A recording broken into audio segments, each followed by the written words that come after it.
নমস্কার। আজ বলবো ছোট্ট নীলার গল্প। এপ্রিল মাসের 1 তারিখ। এই এপ্রিল মাসের 1 তারিখে আমরা অনেকেই এপ্রিল ফুল করে থাকি না? তাই তো। কিন্তু এই ছোট্ট নীলা এপ্রিল ফুল কথাটার মানে জানেন না।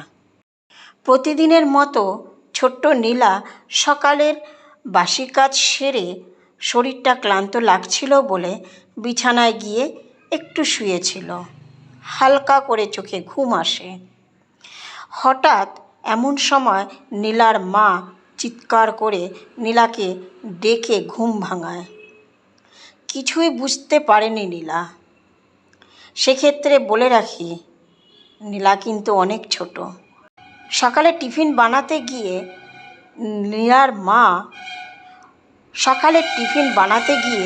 নীলার মা দেখে ম্যাচিসের খোলে একটাও ভালো কাঠি নেই।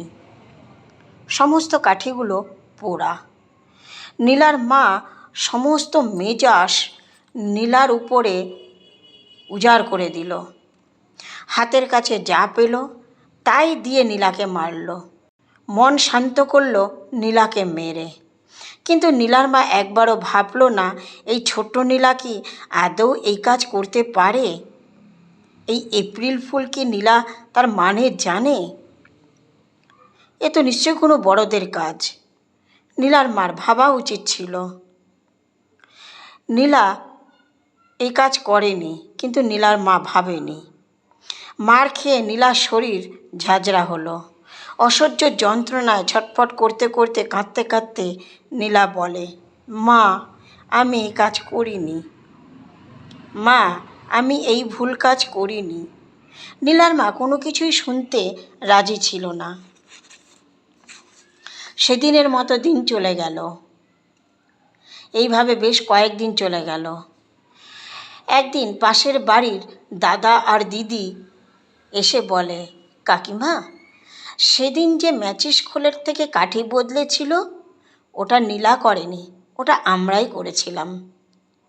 আসলে তোমার সাথে একটু মজা করার জন্য এপ্রিল ফুল করেছি, কিন্তু বুঝতে পারিনি পরিস্থিতিটা এইভাবে বদলে যাবে।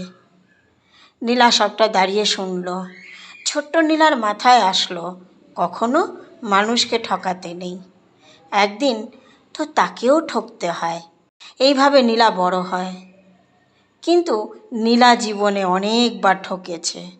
নিজেদের লোকেদের কাছে হোক, বাইরের লোকেদের কাছে হোক, নীলা অনেকবার ঠকেছে। কিন্তু নীলা কখনো দুঃখ প্রকাশ করেনি। ও সবসময় জানতো মহাদেব ওর পাশে আছে। ছোটবেলা থেকে নীলা শিব ভক্ত ছিল, তাই ও সবসময় ভাবতো আমি খুশিতে আছি, আমার পাশে তুমি আছো আর তোমার পাশে আমি আছি। ও মহাদেবকে মনে মনে একথাই বলতো। ও মনে দুঃখ পেলে মহাদেবের কাছেই বলতো। মহাদেবের কৃপাতে নীলার কখনোই কোনো ক্ষতি হয়নি। তাই আপনাদেরও বলি, কাউকে ক্ষতি করার আগে একবার অন্তত চোখটা বন্ধ করে একটু ভাবুন।